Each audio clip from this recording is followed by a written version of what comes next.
Hey guys, so please do pardon and excuse any background noise you may hear. That may include the wind outside from the window being open because the AC is shot in my apartment.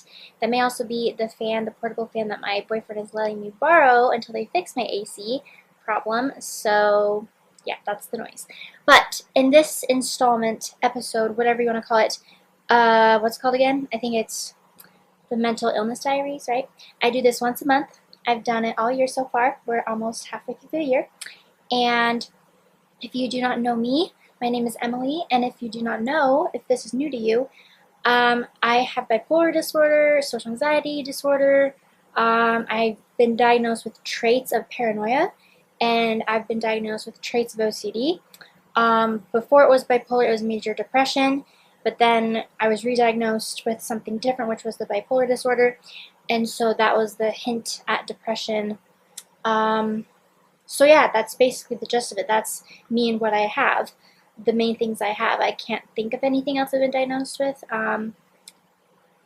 That's kind of a laundry list in itself. But yeah, life is going good, and I want to knock on wood because I don't want that to change. I'm very happy and content with the world around me, the life I get to live.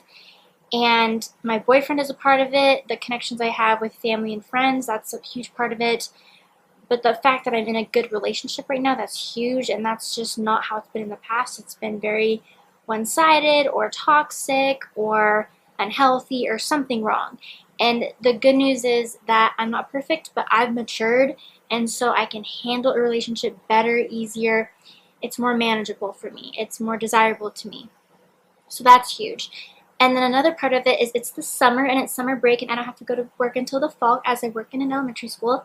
So I get a break right now, and I get to work on my creative goals and aspirations like my book, my channel, creative things, going through my, this sounds like a really nerdy thing to say, but my digital world, like with my external hard drives, I want to organize pictures, videos, content, by category and theme and topic, and that's really nerdy and dorky to say, but that's just what I love to do. I love being behind a screen. I could be at a desk in an office all day behind a screen.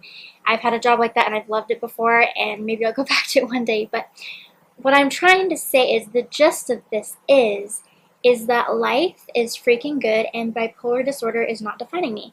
Social anxiety disorder, I have that most clearly and in my face. That's the one I have to face on a day-to-day basis. The bipolar, I forget about it very oftentimes.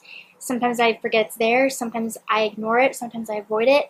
But bipolar, compared to social anxiety, very different things, two very different things. One is based on mood, the other is based on fear.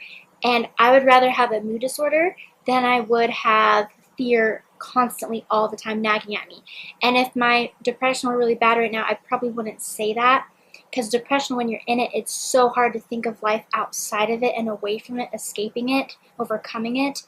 But I'm telling you, there is something about social anxiety that is so exhausting and debilitating at times, and it is for me. I've overcome and outgrown a lot of the social anxiety that I used to experience. Before, I was very shy and quiet. I was not diagnosed until I was a freshman in high school. Before, I thought it was normal to be scared and nervous all the time, to be on edge with everything and everyone, and that's not a fun feeling to have. That is not fun at all. It's not desirable. It makes life really hard, and life already is hard enough being a human as it is. But when you pile on diagnosis with that, it makes for a harder life. But my medication has been great. My routine is changing. I'm working out more. I'm starting to work out more diligently. I work out with my brother, my sister, and my sister's kid, my nephew, and it feels really good. I've been doing that for the past week, and yeah, it's only been a week, but I want to make this an every week thing, and I want to run again more diligently, and I want to do a little bit of everything every day again, where I'm doing something creative, something for me, something with people, etc., where I have a well-balanced and healthy lifestyle. I think that's huge and so key and so important, or else you will slip and dip and dive into old patterns and routines that are unhealthy and unstable for you and your health and your ultimate wealth. So anyway, I've been talking for a bit. I hope I've said enough. I don't know if anything I said even made sense. I'm kind of on a high right now because I just went to see my boyfriend. I spent some time with him, and that always feels really good. But life is good, and I don't want to slip back into that mindset when my life is so good, where I'm like, oh, I don't deserve this. Of all people, why me? Other people deserve more, deserve better, deserve this. Why do I get this? I'm just me, but I think of what our superintendent said at a school meeting, at a work meeting. He was like, I heard the phrase, and I've said this before as a joke, I never meant it intentionally or seriously, but he was like, I heard someone say, quote, I'm just a para. And it got me thinking, and I don't want to have my title as anything as right now, a friend, a daughter, a sister, a girlfriend, etc., etc. I don't want my titles to be just like, oh, I'm just Emily, or I'm just a girlfriend. Like, I'm a lot. I bring a lot to the table. I have a lot to offer. I have a lot to say and show and be. And we as humans, we get the chance to be ourselves, and that is so beautiful and empowering. And never dummy yourself down. Never think that you're less than, because you're not. You're priceless. You're worth more than gold. You're worth more than $1,000,000. And your titles are very various and very beautiful, and you should own them all, and you should be proud of who you are, And if you're enduring a disability, a disorder of any kind, anything that is illness based, like me with my bipolar and my anxiety, know that you are so much more than just that thing. Like, that thing does not define or describe you. That thing is a part of you. It's a part of your story and your life on earth, but it does not determine the next chapters down the road. It does not make you a certain person or a certain way. You are in control of you. You are in charge of you. And I promise you that there's more than that disease that you're enduring, that disease you have to face very often, or however often. And I just hope you guys are aware of that, that you're made aware that you're worth so much.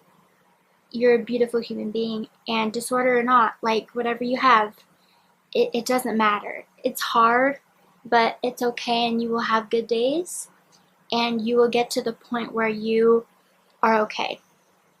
So I hope that's uplifting.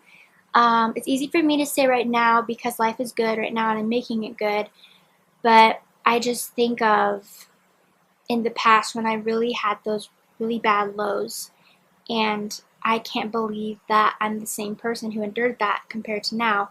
Well, no, I can't say that because I've changed so much. I've grown and evolved, and I've survived. I've overcome. I did not succumb. I overcame. I've overcome. And that's what we do in this life and on this planet. That's what we do. We're all survivors in our own way, and it is a beautiful story that we get to tell ourselves and others as they observe us and learn from us and can grow from us. Yeah, so that's going to be my episode, and I will see you in the month of July. Okay.